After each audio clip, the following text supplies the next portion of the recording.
Hello, I am AARP Vice President Bill Walsh, and I want to welcome you to this important discussion about the coronavirus. Today we will discuss with leading experts how you can stay healthy and stay informed, and we'll address your questions. AARP, a nonprofit, nonpartisan member organization, has been working to promote the health and well-being of older Americans for more than 60 years. In the face of the global coronavirus epidemic, AARP is providing information and resources to help older adults and those caring for them protect themselves from the virus and prevent its spread to others. We will ask experts about the latest changes to address the health impacts related to coronavirus, family caregiving needs, and what you can do to stay safe from scams and fraud during these turbulent times. This is your opportunity to learn, ask questions, and get answers from the leading experts. If you've participated in one of our teletown halls before, you know this is similar to a radio talk show. And you have the opportunity to ask questions live. If you'd like to ask a question about the impact of the coronavirus pandemic, press star 3 on your telephone keypad to be connected with an AARP staff member who will note your name and question and place you in a queue to ask that question live. To ask your question, please press star 3. Before we begin our conversation, we need to hear from you. Please take a moment to tell us what is your greatest need for information about coronavirus right now. Press 1 on your telephone keypad if you most want to hear about preparation and prevention.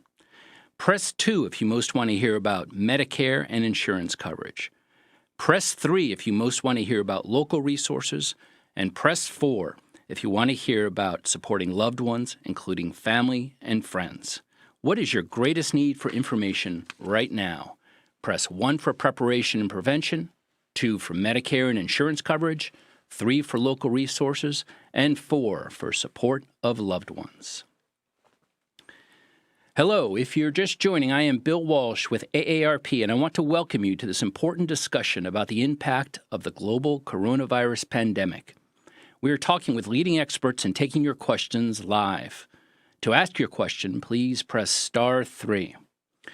Joining us today is Dr. Jay Butler, MD, the Deputy Director for Infectious Diseases at the Centers for Disease Control and Prevention, CDC.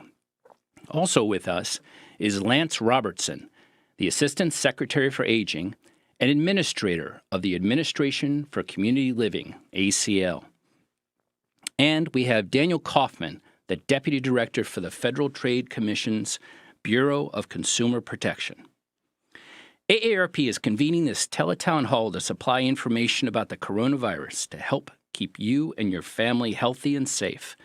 While we see an important role for AARP in providing information and advocacy related to the virus, you should be aware that the best source of health and medical information is the Centers for Disease Control and Prevention. It can be reached at cdc.gov/coronavirus. This event is being recorded, and you can access the recording on aarp.org/coronavirus 24 hours after the event. First, we're joined today by Dr. Jay Butler, MD, Deputy Director for Infectious Diseases at the CDC. He provides leadership for CDC's 3 infectious disease national centers and helps to advance the agency's cross-cutting infectious disease priorities. Thank you for joining us today, Dr. Butler. Here, Bill, and good afternoon or good morning, everyone. Thank you so much for joining us. Let's jump right in. There's a lot of new information coming out and new clarity as preparation and prevention becomes our new normal. Tell us, what are we doing right, and where do we need to improve our response to the coronavirus? Well, I think one of the things that we're doing right is we're taking the threat seriously. This is a virus that we didn't even know existed only 3 months ago. So it's pretty remarkable to think about the progress that has been made in terms of some of the understanding of this disease and the virus itself, steps that have been taken to slow its spread. And it's quite a change. I mean, this is going to be something that people will be telling their grandkids. Our grandkids will be telling their grandkids about down the road. The progress of the virus in spreading globally has mirrored what we have seen in influenza pandemics in the past, although it's important to stress that this coronavirus is not influenza, but it is something that really is involving all parts of the world. Right now, Europe is most heavily impacted, but here in the United States, we're definitely on the upswing as well. And one of the reasons why I'm so pleased to be able to talk to you today and to think about the approach to the virus and the importance of taking it seriously is as we've learned more about COVID-19, it's very clear that most people who become infected do recover and do very well. But unfortunately, some get very sick and some even die. And the risk of more severe illness is greatest for those who are older and for persons with underlying health conditions, especially chronic heart, lung, or kidney disease, and those with diabetes. The current interventions represent a transition from the early phase, which really focused on containment. That is, how do we slow the entry of the virus into the country, recognizing very early on that it would probably be impossible for it to never enter the country, to now one that it's here of mitigation. What are the steps we take to slow the spread and to distribute the impact of the pandemic over as long a period as possible so that infrastructure can be maintained, and particularly our healthcare system is not overwhelmed by the burden of people who are becoming sick with the infection. So these are parts of the response that I think we can dig into some more details on. I know right now there's a lot of controversy. Do we need to be doing all the things that we're doing, particularly surrounding social distancing, which we can talk more about in the future? But right now there's many unknowns. So I think what we're doing is a way to be able to, in a sense, take a pause or call a timeout and be able to assess just what the impact of the pandemic is going to be on our country, and to be able to sort out what is the best way to slow that spread. Right. If you'll forgive an analogy, maybe it's a little bit like coming out to your car on a very cold morning, or out to your car if you live in the South when the sun's been beating down on it. You put the heat or the air conditioner on high until you know what the situation is going to be and how you can adjust to the climatic conditions inside your car. And then you dial things back as needed. So I think in many ways we're trying to take very important and major steps, trying to hit the right balance between how do we achieve social distancing but minimize social isolation and the impact on things that are also health-related, like the economy and access to food, our interactions with our loved ones, which are important to our mental health. All of these things go into these important decisions that where we have to look at what are the costs and also what are the benefits. Comparison there, I think people are already feeling the heat. What do people need to do to improve our response, and what does the government need to do to improve our response to coronavirus? Well, I think the most important thing for individuals to improve the response, one is to stay informed. I appreciate your reference to the CDC website. That's cdc.gov/COVID-19. There's also very good resources that are available at your state or local public health department website. The Johns Hopkins University also has a very good website that provides a lot of broad-based information, as does the World Health Organization, the WHO. And then look at how you can best adapt in your own life, particularly for older persons, those with underlying illnesses. This is a good time to realize that you need to take steps to help stay safe and also to slow the spread of the infection. While you may not be at risk of more serious disease, it is possible that you could be a contributor to spread. So some of the steps that have been taken to minimize exposure to one another are very important. Well, let me actually pick up on that point right there, Doctor. We've seen a number of news reports of late where grocery stores are designating special hours for older people to shop. What's the CDC's point of view on that, given your admonition for people to practice social distancing? Yeah, so there's no official position on that, but I think that's a good example of showing how businesses are adapting and to sort of following that model of the costs and the benefits. While we want people to be able to minimize their interactions in the public and with one another as much as possible, people need to eat. And if you're running out of food or running low on any supplies, and particularly if you don't have access to someone who can make that run to the grocery store for you or have delivery services available, moves like this are a way to spread out the number of people who are in the store at any given time. So it's a way to provide services while also supporting the concepts of social distance. Is it safe? Is it safe for an older person to go to the supermarket even during those designated hours? Yeah, the word safe is interesting because there's very few things, maybe nothing, that's 100% safe. So is it as safe as staying in your home and not being in contact with others? Probably not. Is it safe compared to potentially running out of food and getting into nutritional problems? Well, there's two costs and risks involved there. Which is safer? I really can't answer that question. So, there's nothing that is all safe or all risky. It's maybe not as good as being able to stay socially distanced, but it's also a very good option if the challenges of being able to keep provisions in your home is becoming a challenge. Right. We've also been seeing a lot about food delivery services, prescription delivery services. We think that might be a good middle ground for people if those services are available in their area. For those of you just joining our conversation, I'm Bill Walsh with AARP, and we're speaking today with leading experts about the coronavirus. We're also taking your questions live. To ask a question at any time, please press *3.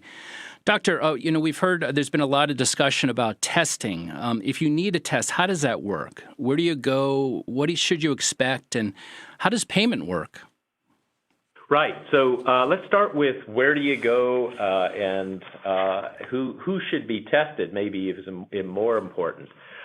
Testing is most appropriate for people who develop symptoms of COVID-19, and that can include fever, it can include cough, muscle aches, headache, shortness of breath. All of these things are of concern.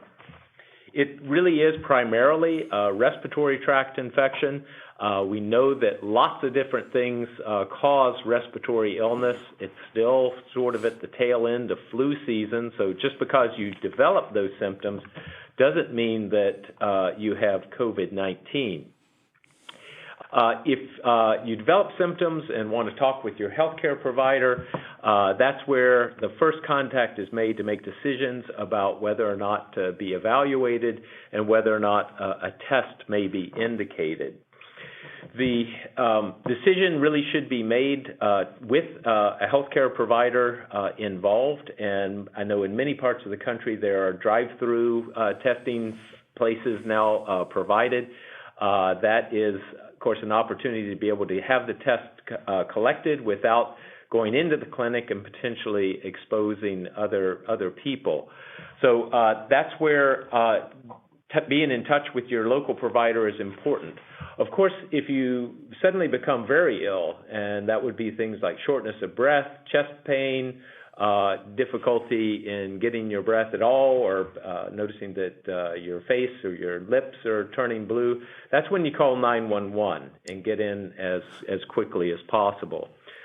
Emergency departments are an option, but I think it's very important that unless you're very ill, it's extremely important to call in advance so that you can be advised on how to best interact with the healthcare system in a way that will keep everyone safe. Now, regarding payment, I think many of us are pleased to know that COVID-19 testing is covered by Medicare Part B when it's ordered by a healthcare provider. There's also steps that have been taken to ensure that costs are not a barrier to testing, and there's legislation working its way through Congress now that provides for free testing for COVID-19. There's also a bill that has recently passed Congress, the Families First Coronavirus Response Act, that, among other things, requires most private insurance plans to cover testing for COVID-19 with no cost sharing, at least during the emergency period. Some states have adopted similar requirements for insurers they regulate, and many private insurance companies have voluntarily expanded coverage to include testing already. And then the last thing I'll mention is Medicaid coverage is generally determined by the states, and so checking with visiting your state's Medicaid program website is a good way to determine whether or not Medicaid coverage is an option as well. Okay, let me ask you one other question, Doctor. Why is the practice of social distancing so important right now, even among populations who aren't as high of a risk? Right. So if you'll forgive me, let's talk a minute about what we know about transmission of this infection. It appears that the primary mode of transmission for this coronavirus, as well as the 6 other coronaviruses that were previously known to cause disease in humans, is respiratory droplets. And by that I mean when I cough or sneeze, I produce a spray, and droplets that contain the virus may fly as far as 5 or 6 feet from my body. This is how most respiratory infections are transmitted, and that is where it becomes very important to be able to keep a certain amount of distance from other people who may cough or sneeze, may have nothing to do with the fact that they're infected with COVID-19, but it provides a chance for spread of the virus. There's also one of the things that is becoming apparent about this disease, which is troubling and really challenges our ability to control it without social distancing, is it appears that people may be able to transmit the infection for a short period of time prior to the onset of symptoms. Additionally, we do know that people who have no symptoms at all may be infected. We don't know what role they would play in spread. I think it's a pretty safe assumption that people who are coughing and sneezing are going to be more capable of spreading the infection, but it suggests that it's important that we all keep a certain amount of distance from one another, particularly at this time where transmission appears to be on a big uptick here in the United States.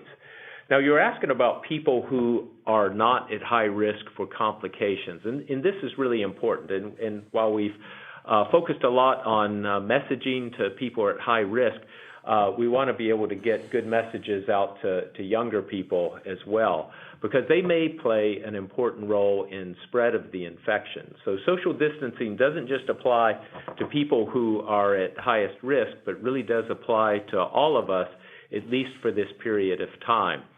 I'm a grandfather, and I love to see my grandkids, but this is probably a good time, particularly for people who are most advanced in years, those over 75 to age 80, maybe to connect with the grandkids primarily by phone or video chat, or ways that would be less likely to potentially result in exposure to COVID-19. All right. Thank you very much.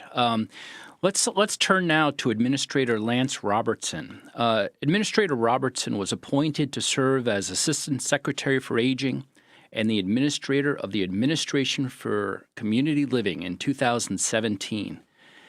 His vision for ACL focuses on 5 pillars: supporting families and caregivers, protecting rights and preventing abuse, connecting people to resources, expanding employment opportunities, and strengthening the aging and disability networks.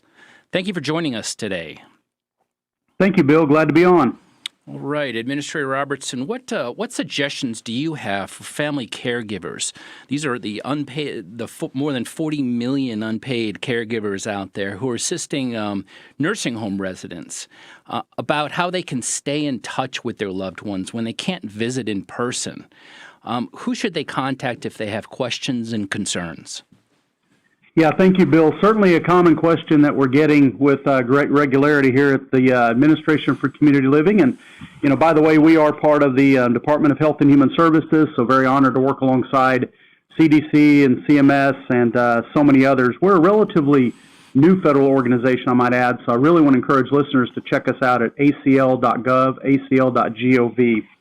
Let me, though, jump into the question because, again, it's one that, we certainly can all appreciate. And while I think all understand the reasons for the sensibly necessary restrictions on visits to long-term care facilities, there's no question that these are very hard for everyone, and certainly for the residents themselves and for the family members who support and advocate for them.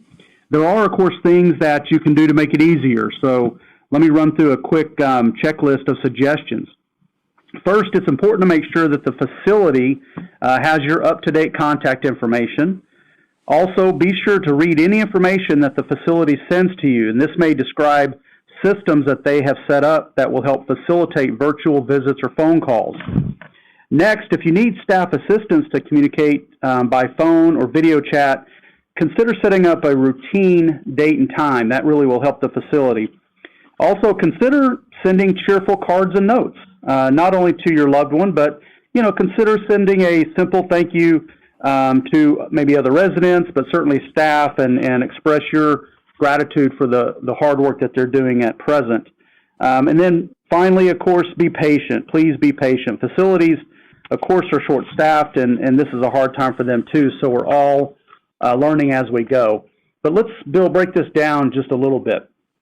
If you have a loved one who is able to communicate verbally, the simplest thing to do is, of course, to use the phone and check in routinely.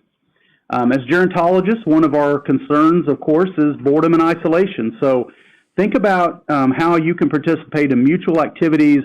If you find the conversation struggling a bit, maybe play a game of trivia, reminisce, work on a crossword puzzle together, sing songs, read poetry, or other materials, watch a TV show, and at the same time, and just discuss. Again, throw in some creativity in how you can help prevent both boredom and isolation.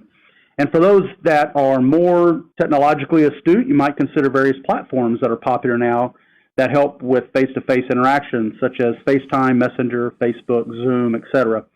And of course, any interaction is going to be very valuable. But let's pivot quickly to those that are not able to verbally communicate, because we know that separation is even harder. And it's even harder, admittedly, to find ways to connect. So, again, some tips we would offer to your listeners. Ask the facility, again, to set a time for a call. So, for example, if your mom is mostly alert in the morning, pick a morning time. Think about what music they might like and play that in the background, or sing along, or sing directly to your loved one. If your loved one is spiritual or religious, you can draw on their faith community and consider saying prayers. Reminisce or read a book, as I've referenced earlier. Just hearing your voice, though, can really bring comfort, even if that loved one is unable to verbalize that. And then set a time to speak with facility staff routinely so that you can stay updated on how your loved one is managing. And, of course, ask specific questions, things like, are they getting help to walk around as appropriate? Are they eating their meals? What kind of activities are offered? That's so critical. And if a care conference is scheduled, ask the facility to keep the scheduled time and hold it over the phone. We know they're busy, but it's imperative that you remain linked as a caregiver. Well, this is all very interesting. We've had a number of calls into AARP's call center about this very issue, mainly from family members who feel like they're being shut off from communications. Do the facilities themselves have an obligation to keep families up to date on a regular basis about the condition of their loved one and also about the conditions in the facility? Yeah, Bill, undoubtedly they have that obligation. Our hope would be that these facilities, of course, would see that as a very critical, high priority for them, particularly during this season. Yes, their work is focused on the care of that resident, but admittedly they know the overall package of caring for both the resident and that resident's family is what will make this a survivable period for all. So I would certainly hope that if people do have difficulties with that, we have some ways we can suggest that we can intervene or have someone help on behalf of the family member. But again, to be clear, yes, a facility should absolutely permit regular communication with the resident, and candidly, it should be a priority for them in their professional roles and obligations to communicate back to the family as needed. Yeah, and ARP has some terrific resources along these lines too at arp.org/coronavirus. Some resources specifically for these family caregivers, questions to ask to the facilities, how to make a care plan. Go check it out. And hopefully there'll be material there that is useful and actionable. Administrator Robertson, we were just talking about caregivers with loved ones in a facility. What about those with loved ones living in their own homes? If they need resources like home-delivered meals, respite care, or home care in their communities, who do they contact? Yeah, great question. And of course, Bill, we have a network, nearly 20,000 providers across the country that do so much of the service delivery that we would consider to be quote-unquote normal.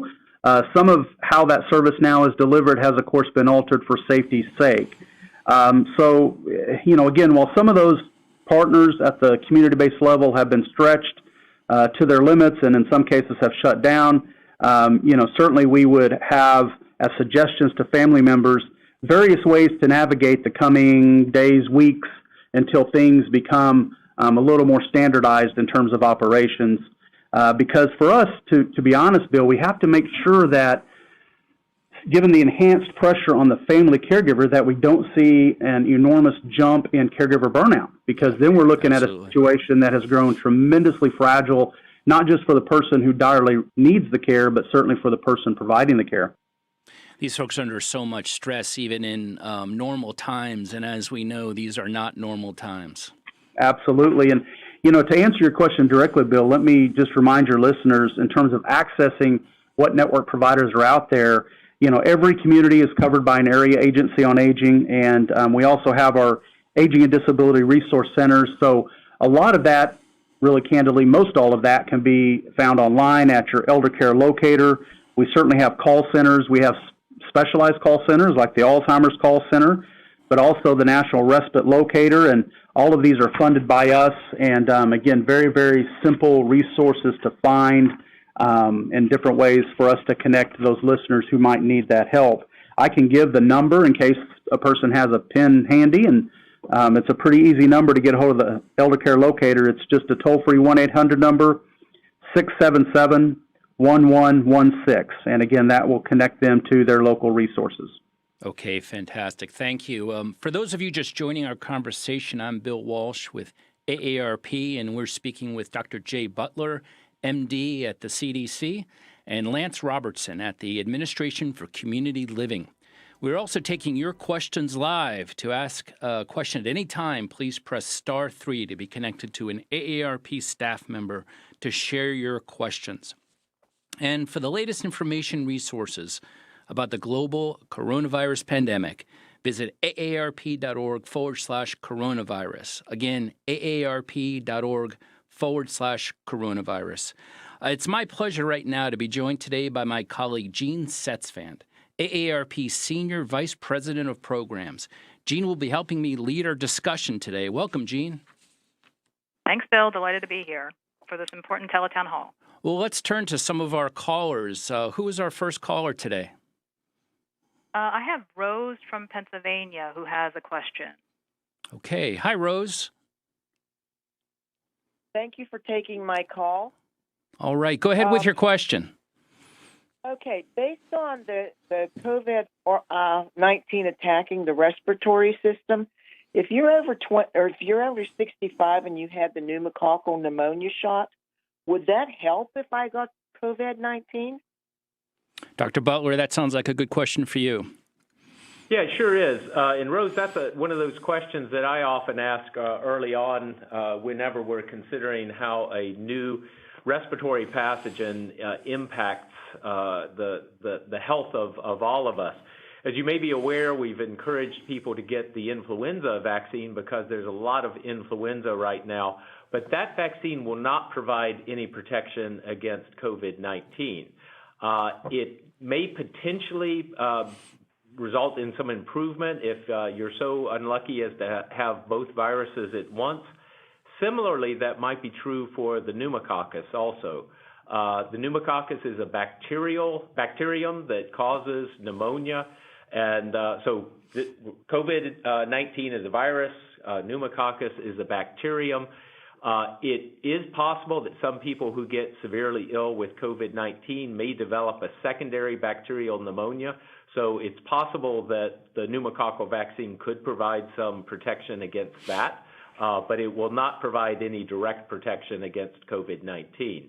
Bottom line is if you are in the age group or have one of the underlying conditions for which your healthcare provider would recommend the pneumococcal vaccine, it's important to get it. Okay. Thank you very much. All right, Jean, who is our next caller? All right, our next caller is Eleanor from North Carolina. Hi, Eleanor. Thank you. Hello, how are you? And thank you for having me.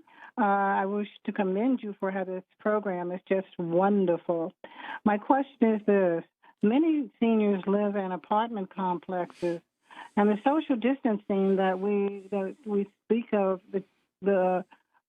you speak of often, it seems a little more difficult in those apartment complexes. Therefore, I'm asking, what would you recommend? And the second question is, if senior citizens wish to move to another location, what is your recommendation for moving from one state to another? Can you give me some advice? Okay. Thank you so much. All right. Thank you. Dr. Butler, do you want to take a shot at that? Sure. And in fact, the question strikes close to home for me because I actually own a home far away from Atlanta. It's actually in Anchorage, Alaska, but I have an apartment here in Atlanta because this is where I work. And my apartment complex actually has had people infected with COVID-19, and there's a significant number of people who are also quarantined after exposures. So I understand the question very well. In terms of social distancing, it's some of the same concepts. As much as possible, you want to minimize your exposure to other people and also practice hand hygiene, which I didn't mention much earlier. I talked about respiratory droplets, but we also are concerned, and particularly based on what we know about the other coronaviruses, that surfaces can become contaminated and potentially the virus could survive for at least for a period of minutes to hours. And so if hands become contaminated, that can be another way that the virus can spread. So it's very important to, if you're coming back into the apartment after, say, running some trash to the chute or to the dumpster, to wash your hands well, and that means about 20 seconds with soap and water. I know that may seem like a long time, but it's very important to get those hands cleaned well. 20 seconds can also be the amount of time it usually takes to get through the alphabet or to sing happy birthday twice. If you're prone to want to do a splash and dash type of hand cleaning, this is probably the time to use one of those devices to help you slow down and wash your hands well. Another option is to use alcohol-based hand sanitizer. And while those supplies are hard to get in some parts of the country right now, a hand sanitizer with at least 60% alcohol is a suitable alternative to hand washing.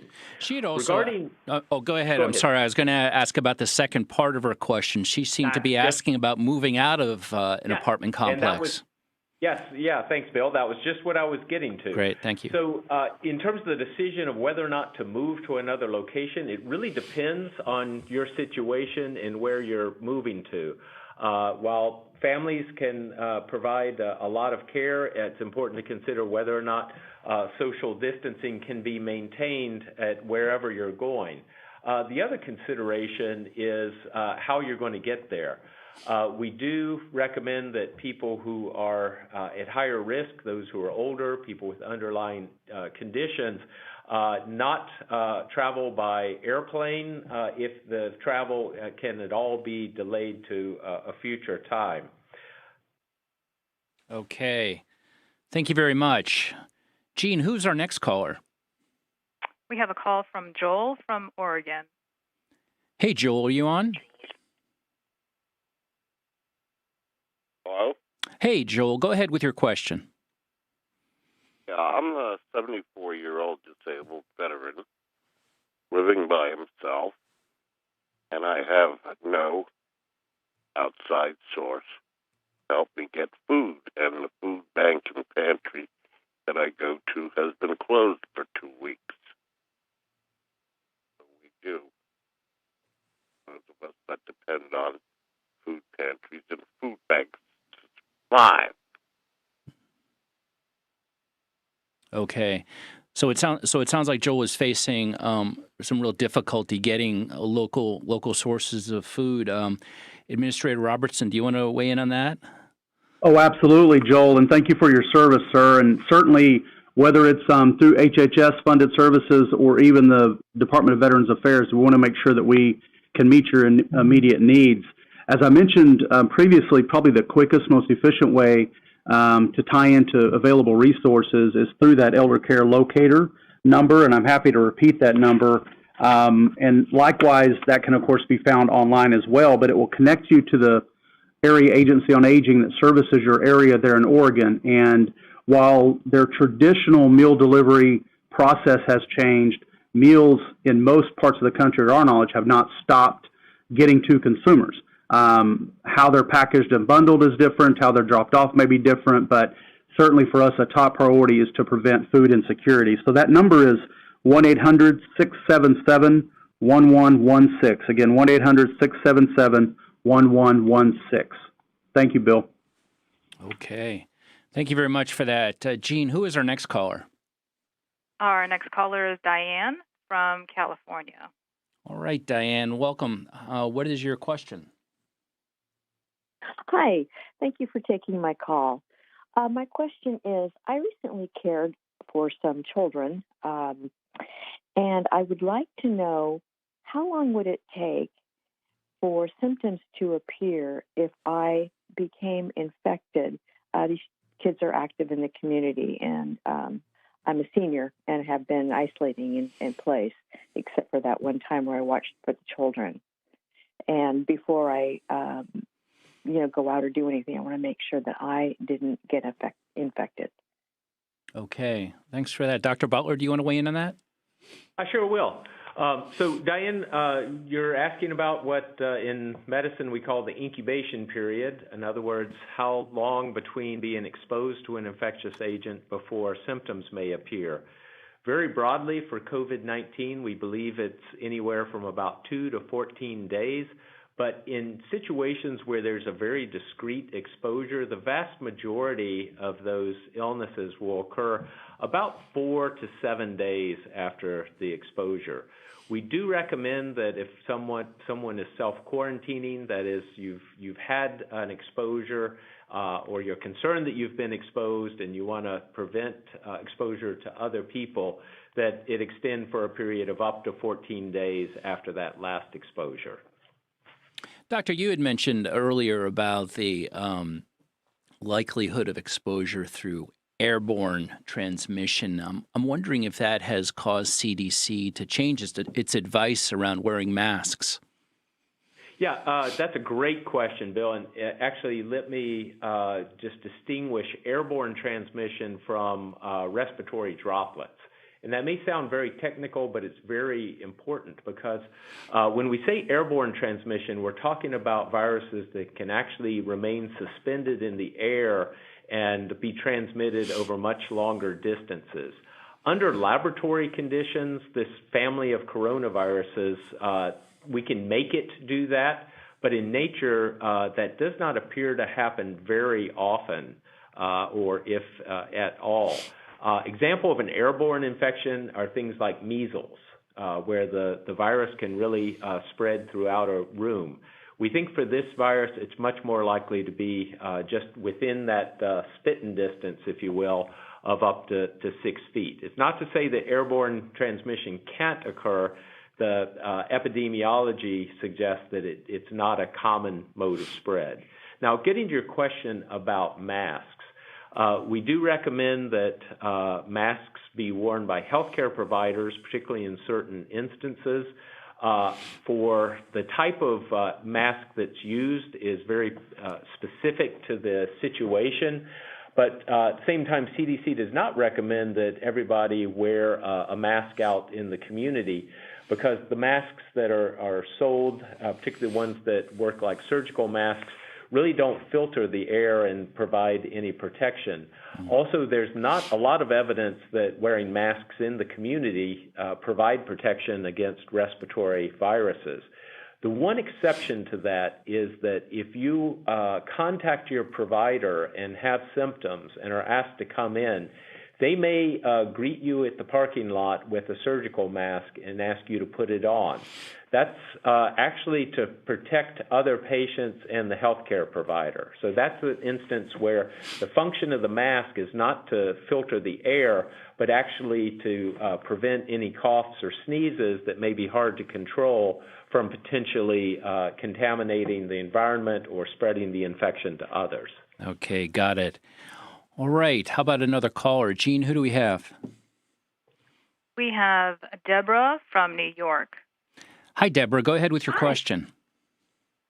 Okay. I just wanted to know what would have been the local resources that I could tap into, and also what suggestions you have for supporting my loved ones, seeing that, there's this social distancing. So, how can we support each other from far? Okay. Administrator Robertson, did you hear that question? Hey, Bill, I do think I heard most of it, and it's wonderful to hear from New York. I was listening to Governor Cuomo this morning, and again, the commitment they have there is very admirable to helping stamp out this disease. I think the way I would answer the second part of the question I understood clearly was more about just long-distance caregiving, and we do get a lot of questions about that. Now, regardless of the geography, the understanding is, hey, how do you care for somebody that maybe you're not in the same physical proximity to and with? And, for us, again, we just offer the suggestion of more frequent and regular phone calls and video conversations. And, where you have permission, sometimes neighbors can help out. Of course, any of that would need to be done under the precautions prescribed by CDC. And certainly, again, that elder care locator is wonderful for identifying potential supports for loved ones in a particular location. And certainly the appropriate supports can be found there for yourself as well as a caregiver. And I think if the caller's question, if Deborah's question was more about caring for someone in the same household, that obviously then is best answered by Dr. Butler. Yeah, thanks. And so following up on that question for care in the same household, I think the important things are to minimize contact as much as possible, particularly with people who are symptomatic, but recognize that within households there is going to be exposure. It's also important to clean surfaces at least once daily. And when I talk about cleaning and disinfecting, it's not anything fancy. The vast majority of household disinfectants actually are proven to be able to inactivate this particular coronaviruses as well as the entire coronavirus family. And Administrator Robertson, one other thing I think Deborah was getting at was hyper-local resources. We're getting a lot of calls from people saying, how do I find out what's really right nearby in terms of food delivery, prescription drug delivery, things like this? What advice do you have for people really looking for a variety of resources close to home? Yeah, fair question, Bill. And, again, traditionally, the elder care locator is the repository for most of that. I think, though, that during this very unprecedented time, we want to acknowledge that, local communities are doing some very exceptional work. For instance, I know, again, referencing New York, you have police officers now delivering meals. And for some of that, the latest and greatest, You might, of course, call your local health department. Any of the social service agencies that we would put you in touch with, though, our hope, our expectation would be that they, too, are keeping a pulse on what's happening as the picture sort of continues to evolve day by day when it comes to social services. So, again, that local area agency on aging, which can be found through the Elder Care Locator, is still going to be the source we would point to relative to most all services that are happening. The other acknowledgement, I think the faith-based community is really stepping up. So you can have a lot of churches in local areas that are doing some pretty exceptional work. But again, our hope is to keep a good pulse on that as your social service provider lead. And again, that Elder Care Locator is an excellent resource. And do you want to give us that contact information again for the Elder Care Locator?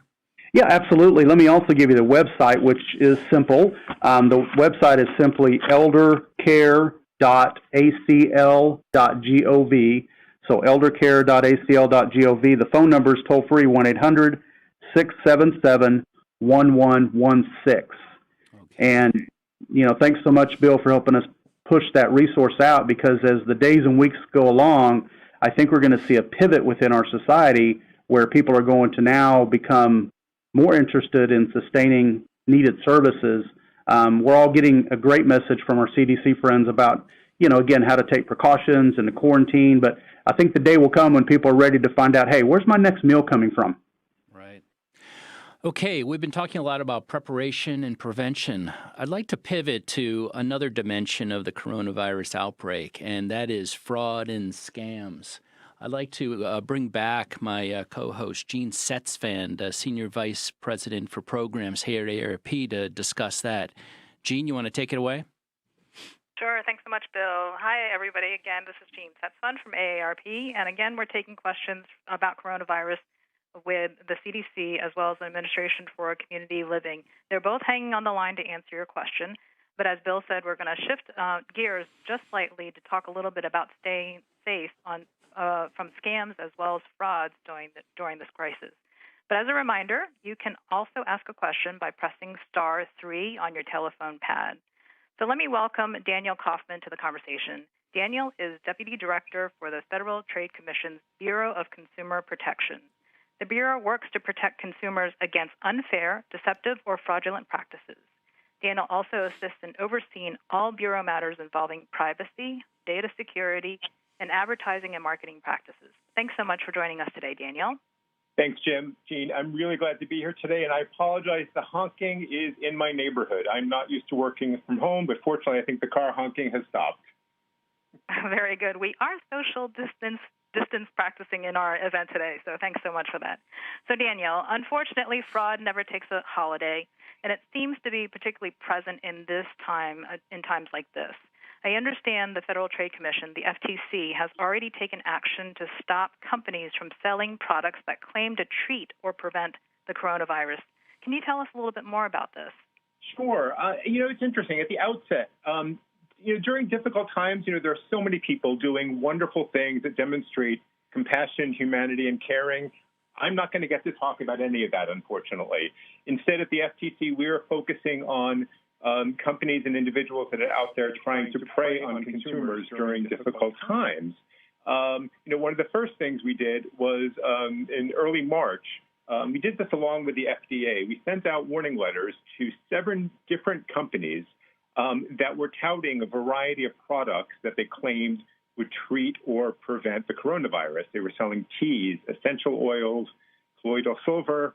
Now, these are mostly companies and names that we're probably not familiar with, but one of the recipients was the Jim Baker Show.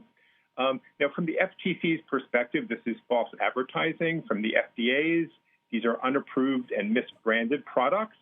Now, I'm happy to report in these times, we found warning letters to be a very effective tool, and the companies at issue have changed their claims. They're not making these claims anymore, but we continue to monitor what they're doing, and we are looking for other deceptive coronavirus claims that are out there. This is a really important public health matter, and we want to remind consumers that to the extent that there are treatments that are developed, you're not going to hear about it at the outset from obscure websites that are selling products. So if you come across these, we want to hear about them at the FTC. You can report these scams at ftc.gov/complaint. That's terrific. So in addition to taking care of our health, we should also be vigilant about protecting ourselves from the bad actors right now. So important for you to kind of remind us that we should report. What other fraud activities is the Federal Trade Commission, the FTC, warning consumers about? And again, if you can tell us about where we can go to learn more about that, and more importantly, to report the suspected frauds. Tell us more about that again. So from a higher level, I've been at the FTC for about 21 years now, and we have seen time and again when there is a health crisis or a health emergency, you will see unscrupulous marketers taking advantage of consumer fears and selling sham treatments. So we saw it with anthrax, with Zika, Ebola. That will happen time and again. And I will give you some website information at the FTC. If you want to go to our website and get more information about scams to look for, you can go to ftc.gov/coronavirus or just go to ftc.gov. You will see a very prominent link for coronavirus scams. If you want to receive consumer alerts directly from the FTC, you can go to ftc.gov/subscribe. We have a wonderful office division that does nothing but consumer education and outreach, and they are doing the best they can to keep abreast of all the scams that are out there. But let me tell you a little bit about some of the other kind of scams that we are seeing.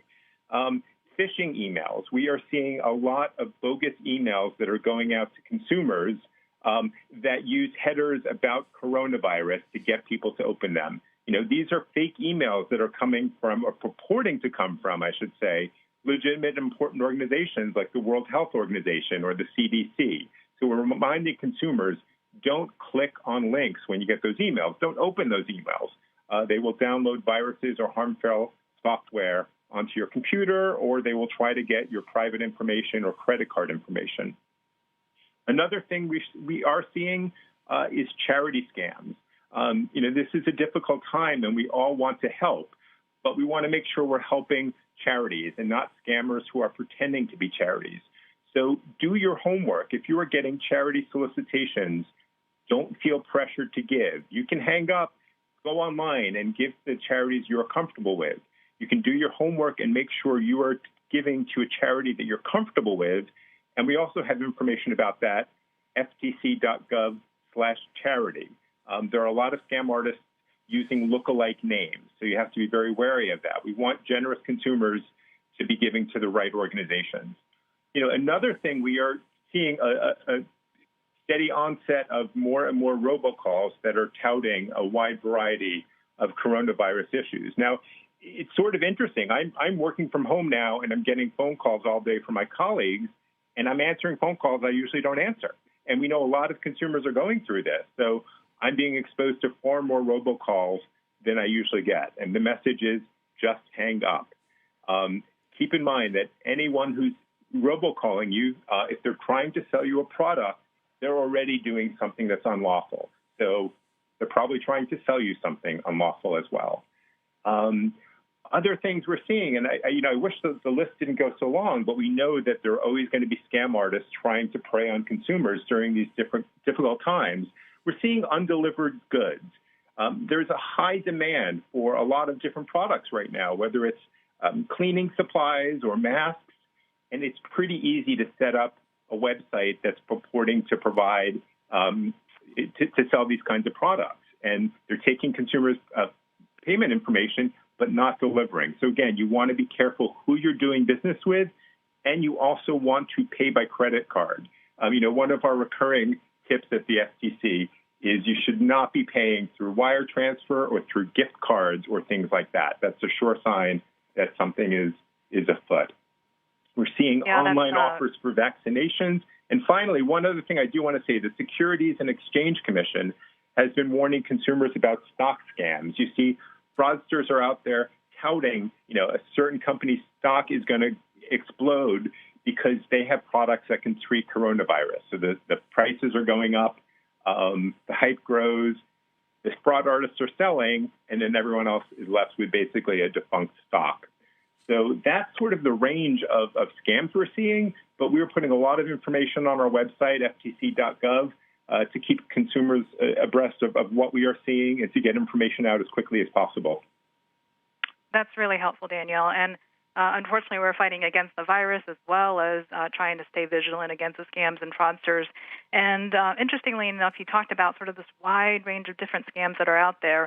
And at AARP, we actually talk a lot about the first steps of a successful scam is to actually get the target, the victim, into a heightened emotional state. So I believe that that's also called getting under the ether. So scam artists are taking advantage of our fears right now.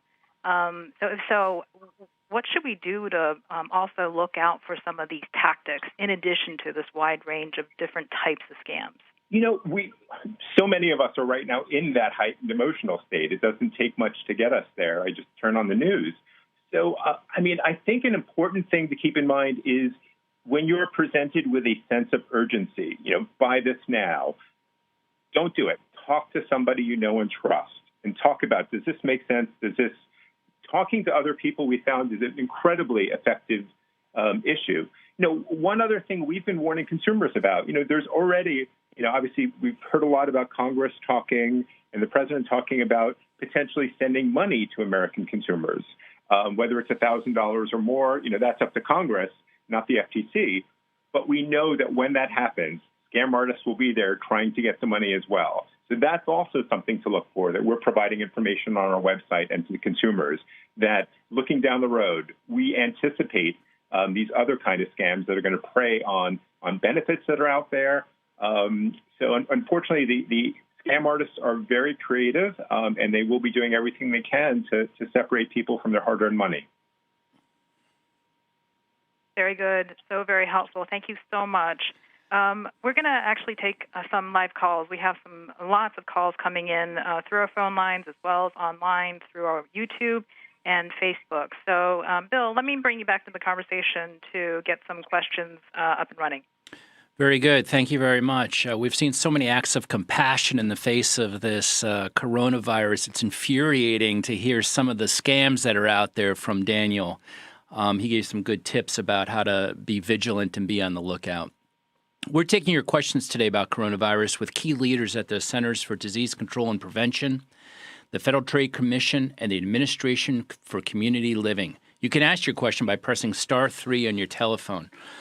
Jean, who do we have in the question queue? We have, I'm actually going to take a question from our Facebook.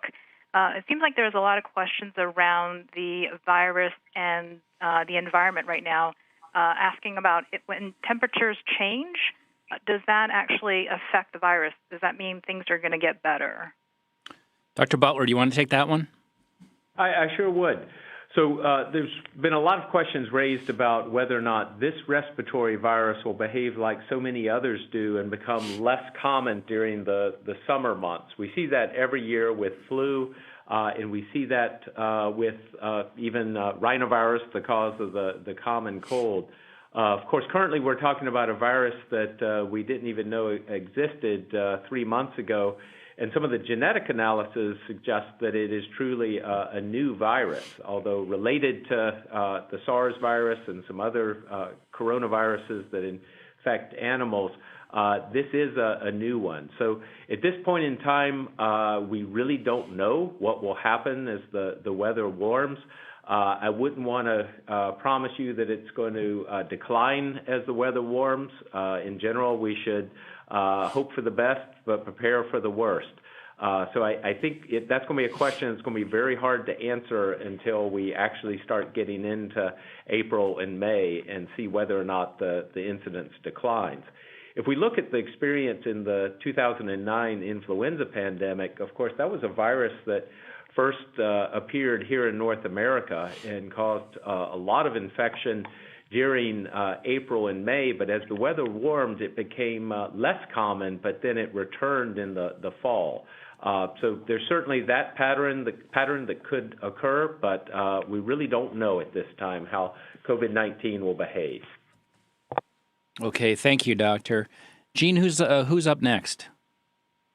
All right, we have a question from Facebook about scams. I'm worried about my parents who are isolated in their house right now. How do I protect them? So that is a Daniel, great go ahead question. I think you have that one. Yeah, please talk to them. There's nothing more helpful just having the conversation and reminding them that if they get phone calls out of the blue, they are scam artists. They should just hang up.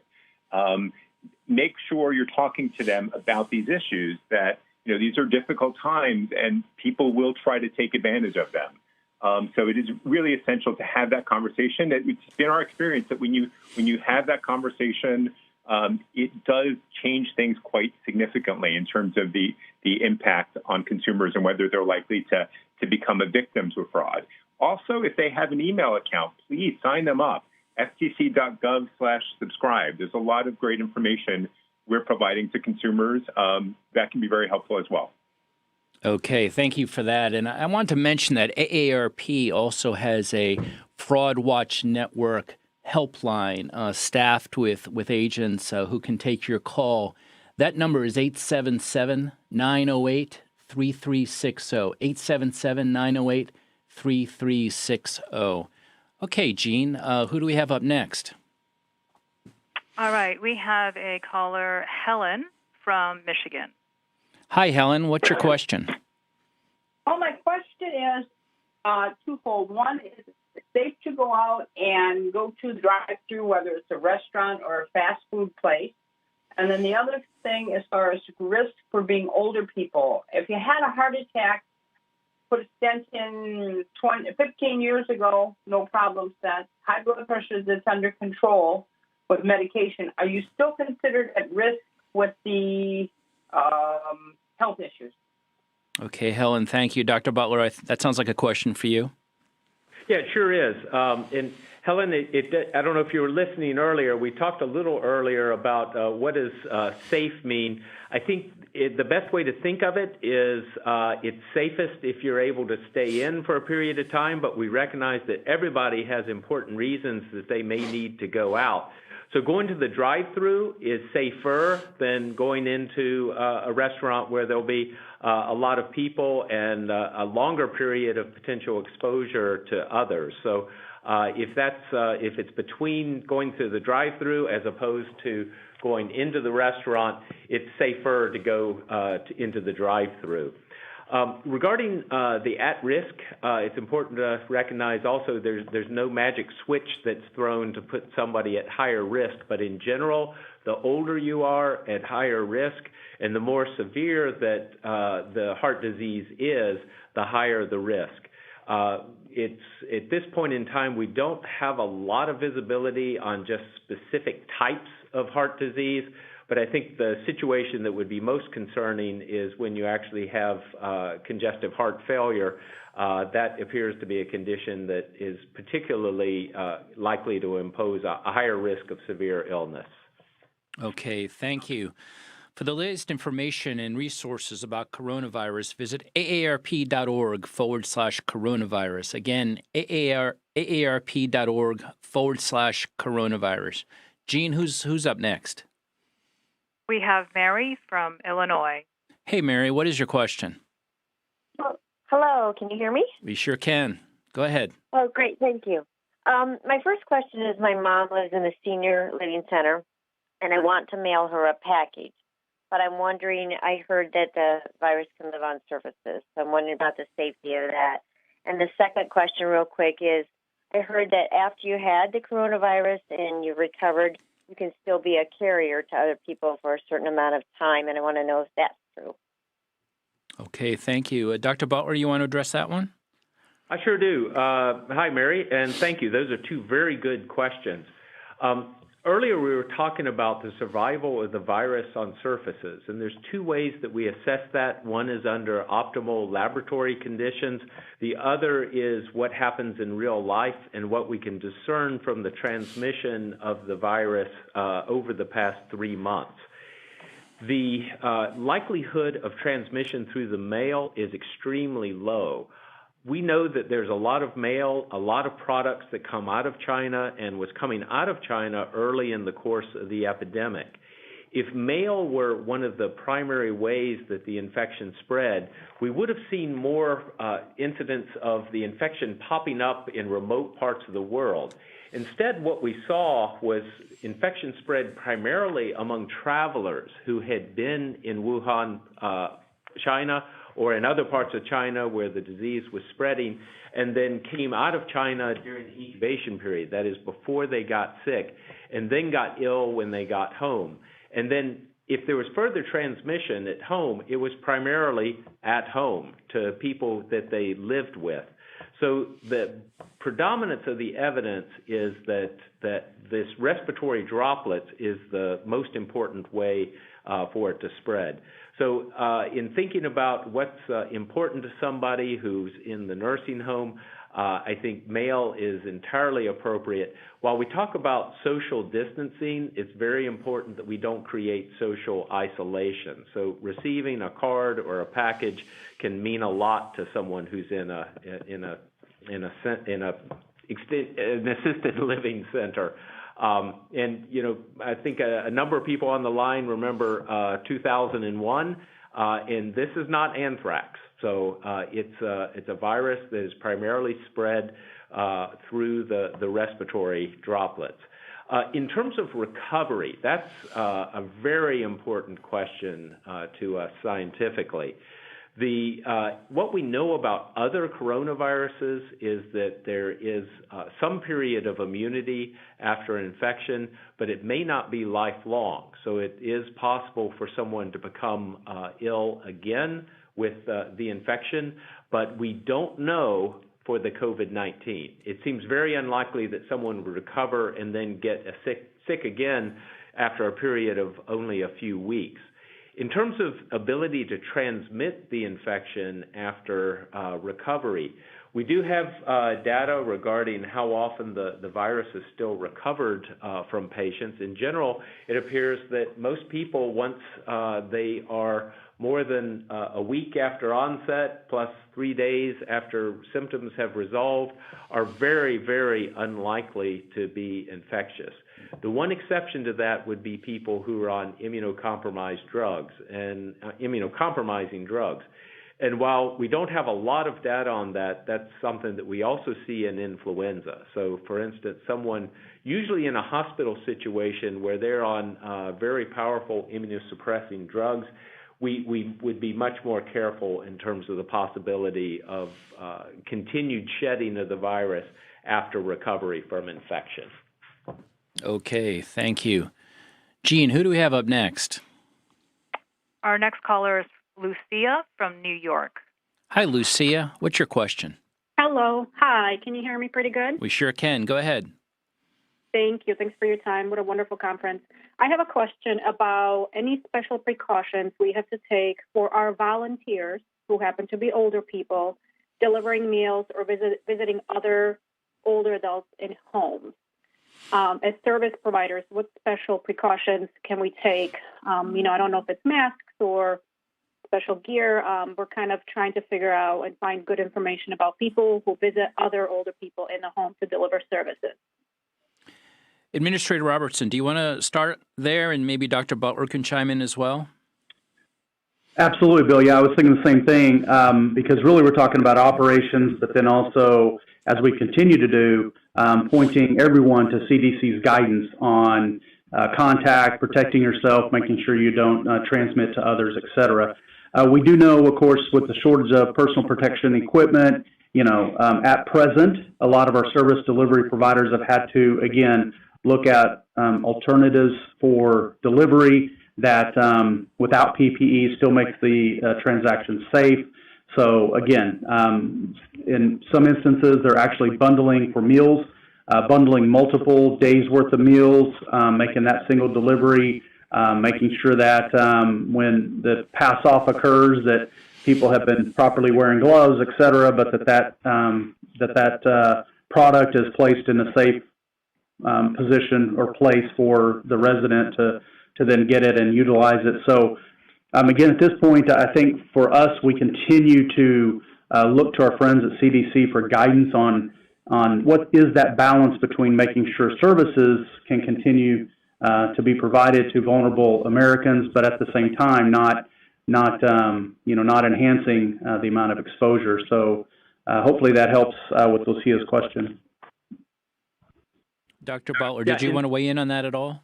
Yeah, I sure do. And first of all, fully agree with what was just said. There's three things that I would want to highlight. One is to minimize contact between the support personnel and the client receiving services. So examples of that is just what you heard, being able to pass off whatever is being delivered, be it food or whatever. It might be even a matter of placing it at the door and giving a quick call to let people know it's delivered, or just opening the door and passing it in. The goal is to minimize contact as much as possible.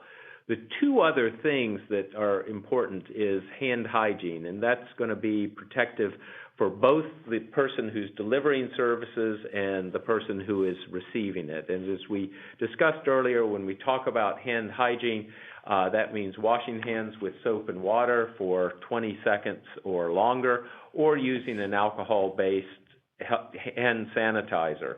For people who are out making deliveries, the hand sanitizer really can be the best option. And finally, and maybe most importantly, is to make sure that people delivering services are not working when they're sick. I think we all probably try to tough it out if we think we have some sort of respiratory infection and we think it's fairly mild, but this is not the time for that. Even though the likelihood of it being COVID-19 may be low in some parts of the country, it's still best at this time to take special precautions. If you're sick, please stay home. Okay. Well, we were just talking about deliveries and the precautions people should take.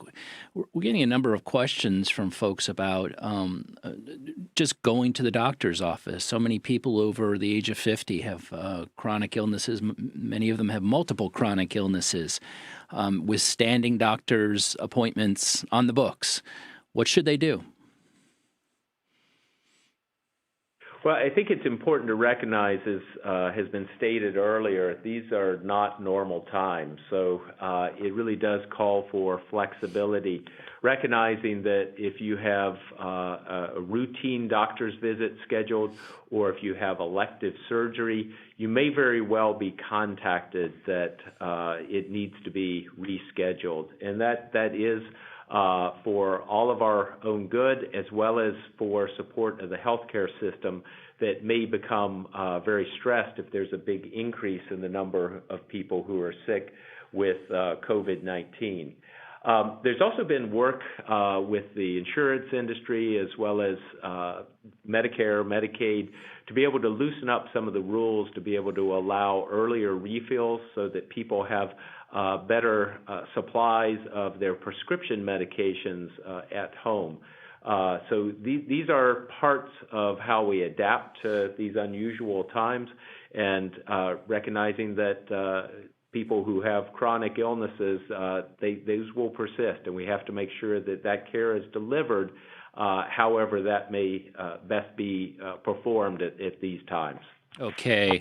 Gene, let's take another caller. Who do we have on the line? I actually have a question coming from YouTube. This is from Wonderblocks, and the person is asking, how do I avoid scams? I have an elderly mom with me, and more importantly, if I am scammed, what are the actions? What action should I take? Daniel Kaufman, you want to take that? Yeah, absolutely.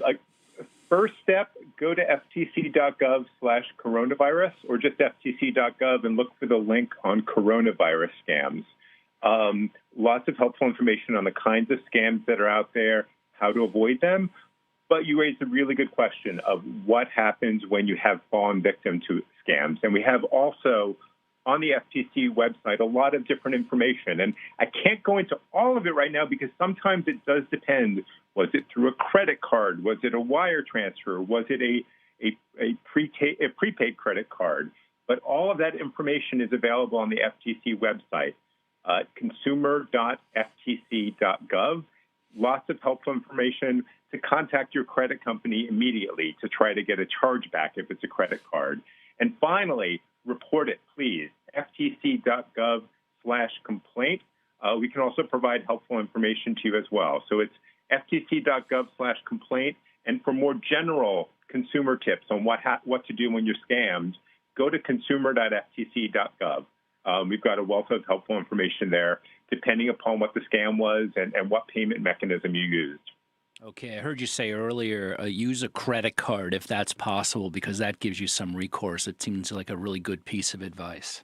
Yeah, we see a lot of scam artists trying to use gift cards. And as soon as someone says, pay me via a gift card, don't do it. Got it. Administrator Robertson, how should older Americans who may be grandparents raising grandchildren help educate younger people in their homes about the importance of social distancing?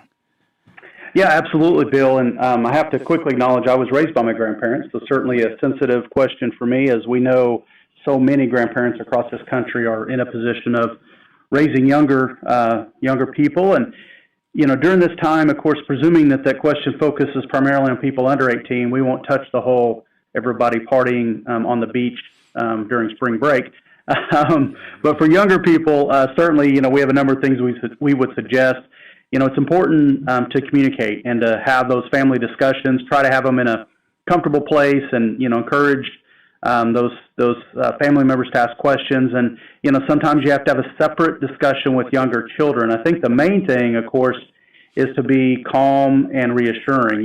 Children are going to pick up on what you say, yes, but probably even more how you say it will influence how they feel and their anxieties.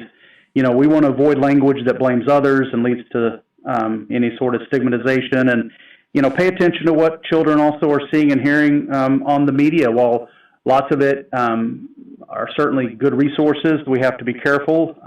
Sometimes even the volume of good information needs to be reduced, because being so focused on one topic inevitably creates more anxiety. I will also say that CDC has our good friends at CDC, they have a good resource on their website on talking with kids. So they have tips on there as well. We also encourage people just to be honest and accurate. Kids are going to hear a lot of different things, and it's important that they trust you as a primary source. And I think grandparents often just relationally have that trust. So you want to make sure that you're continuing to be honest and accurate. Talk to children about how some of the stories that they're going to hear are going to be inaccurate. Rumors are not to be believed, et cetera. And I think that it's important, as has been stressed by Dr. Butler and others, that you teach children about how important those everyday actions are to help reduce the spread of germs, to stay away from people and other kids that are coughing and sneezing or sick, and what to do if they're going to cough and sneeze, using a tissue or the elbow, and discuss any new actions that the schools are planning to take for those that remain in school or in daycare environments. We also, of course, stress hand washing, which I think is that common message we're all really trying to focus on. So, again, I think those are some things we'd recommend, Bill. Yeah, well, that's great advice, and I think you're right. Grandparents often have more credibility than parents. As a parent myself, I know that to be a fact. And it's strange. I mean, how that message has gotten out there. That yes, I mean, we know that older people and those with chronic health conditions are more susceptible to this virus. But they're not the only ones susceptible. I mean, there's a reason so many schools are being shut down. Right. Absolutely. Yeah. Okay, Gene, let's go back to our callers. Who do we have in the line? We have Steve from Nevada. Hey, Steve, what's your question? Hi, this is Paul. This is for Dr. Butler, I'm sure. It's two questions concerning diabetes. Okay, the first question is, I am an insulin diabetic. I'm turning 76 years old in May. All right, and I was diagnosed as a type 2 diabetic, but the doctor put me on insulin, and I've been on insulin over 30 years.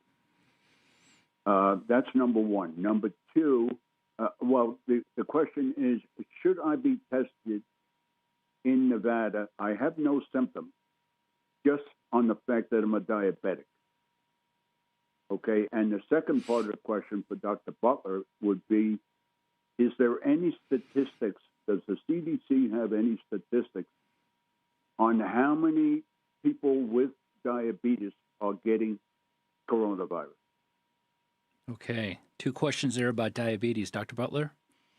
Yeah, thanks, Steve. Those are great questions. And first of all, I've just got to say congratulations on 30 years of managing your diabetes. It sounds like relatively well. The question about testing is got a short answer. We do recommend that people without symptoms not be tested because it's not clear that if the test were to return positive, it will provide any useful information. And even more importantly, we don't want to create any false sense of security if a test comes back negative. So it doesn't mean that you can be you don't have to continue to take the steps that you're already taking, such as social distancing. Regarding statistics on how many diabetics become infected, the numbers are still coming together. As I'm sure you're aware, this has only been fairly common in the United States for about 2 weeks now. What I can say is that it does appear that people with diabetes may be at higher risk of getting sicker and being hospitalized, which is pretty much identical to what was reported from China as well. Okay, thank you very much. Jean, who else do we have in the queue? I have Terry from Iowa. Hey, Terry, what's your question? Well, it's kind of a hard question, I guess. I have a loved one in a nursing home, and they're not letting visitors in, and they are on their deathbed. And nobody wants their loved ones to die alone. How do we go around making them understand that we would like to be with our parent that is in that condition? Thank you so much, Terry. Administrator Robertson, do you want to take that one on? Wow, Terry, yeah, that's a tough one with no easy answer, unfortunately, because striking the right balance between, again, being there for the end-of-life moments with a loved one, but yet not, again, spreading or being susceptible to falling ill yourself because of those visits. That's going to make it difficult. Certainly, we would ask that first and foremost, you're going to want to work you're going to want to work with the facility and make sure that there is an appreciation for what the facility is trying to do. Now, we do understand, and I'll make this note for Terry, we do understand that the current guidance that has been provided by our peer agency, CMS, does permit palliative visits.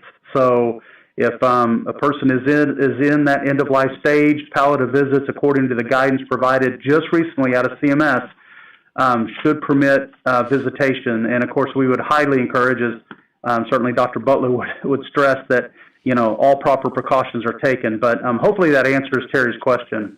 So let me just follow up on that. If she's having difficulty getting into the facility because of the restrictions, what should she do? Yeah, fair question. And we would ask that you just immediately reach out to the ombudsman, who, again, can be found through the Elder Care Locator.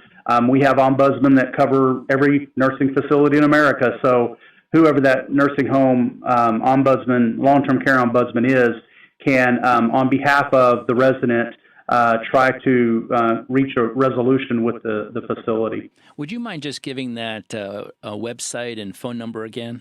Absolutely. It's Elder Care, ELDER, care, eldercare.acl.gov, eldercare.acl.gov. The phone number is toll-free, 1-800-677-1116.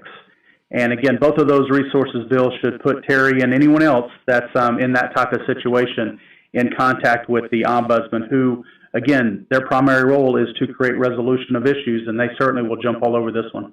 Okay, thank you so much. And Terry will be thinking about you. So many people are seeing their lives upended at this time and facing things they never imagined they would. So we are coming to the end of our teletown hall. Dr. Butler, Daniel Kaufman, and Administrator Robertson, any closing thoughts or recommendations about what AARP members should understand most from our conversation today? Dr. Butler, do you want to go first? Sure, happy to do so. And Bill, thank you for the invitation to be with you today. And I want to thank everybody for joining us, especially those who called in with questions. And I hope the discussion has been helpful. As we've said a couple of times, these are very unusual times. While many of us in health, in public health, and in emergency response have gone through exercises and certainly have responded to earlier major epidemics, this one is unique, and we live in unusual times. So I think more than anything, we have to maintain hope and know that we are going to come through this. There will be a other side of this, but for the next period of weeks to months, these are going to be very unusual times. So we really have to all stand together. I would say hand in hand, but that would violate social distancing. So let's all stand together at least 6 feet apart. And let me also close by saying thanking AARP for doing this virtually here in the room in Atlanta. We're all sitting at least 6 feet apart, and of course the virus can't travel through the phone lines. So thank you for hosting this event. Okay, thank you for being on. Deputy Director Kaufman from the Federal Trade Commission. Yeah, I just want to make a few quick points and just reiterate some of what I've said. It is really important if you're looking to, and we all are looking to avoid scams, and talk to friends and family about it. And keep in mind, there's a myth that it is mostly older people who fall victim to scams. It's just not true. Young and old, they're all vulnerable to scams at times. So please expand your population of who you talk to. Please report scams, ftc.gov/complaint. If you feel at all as passionate about it as I do, we have a lot of staff really eager to do everything we can to help consumers during this time. And finally, if you want more information about scams and what to look for and what to be careful of, ftc.gov/coronavirus. And we also really appreciate the AARP putting this together. Okay, thank you for being here. And Administrator Robertson from the Administration for Community Living, any closing thoughts? Yeah, I would say, Bill, that, while we're experiencing this unprecedented season, I'm confident that we're going to get through this. And I think in large part it's going to be because of the personal commitment, tenacity, and flexibility of everyone on this call. And thanks so much to AARP for having this call. I would just again stress that when it comes to community-based services, which are so imperative as we pivot from this initial reaction to the virus into a more sustained cadence of, the next days and weeks, and how do we make sure folks are cared for, all of our services remain intact. Now, again, how some are delivered will vary, but again, our commitment level remains very high. I might ask one thing in closing, though, Bill. AARP is known for just a tremendous posture of encouraging volunteerism. And what I can also say is that our network, I think, could really use an opportunity for an infusion of volunteers. So for those listening, I would just really encourage you, connecting through our network and through our faith-based partners. There are so many opportunities for folks to volunteer and to do so in a wide variety of ways that could balance the comfort that you need to have in volunteering, but also helping meet the needs of so many Americans during this time that will need that help. Thank you. Okay, thank you for that, and thanks to each of you for answering our questions. This has been a really informative discussion. And thank you, our AARP members, volunteers, and listeners for participating in this discussion. If your question was not addressed, please go to aarp.org/coronavirus. AARP, a nonprofit, nonpartisan member organization, has been working to promote the health and well-being of older Americans for more than 60 years. In the face of this crisis, AARP is providing information resources to help older people and those caring for them protect themselves from the virus and prevent it from spreading to others. All of the resources referenced in today's Teletown Hall, including a recording of today's Q&A event, can be found at aarp.org/coronavirus. That's aarp.org/coronavirus. That recording should be available tomorrow for everyone to hear and download and to share. On our website, you'll find the latest updates as well as information tailored for older adults and family caregivers. We hope you learned something new about the coronavirus to keep you and your loved ones healthy. Please be sure to tune into our next AARP Teletown Hall on March 26th at 1 p.m. Eastern Time. Thank you and have a good day. This concludes our call.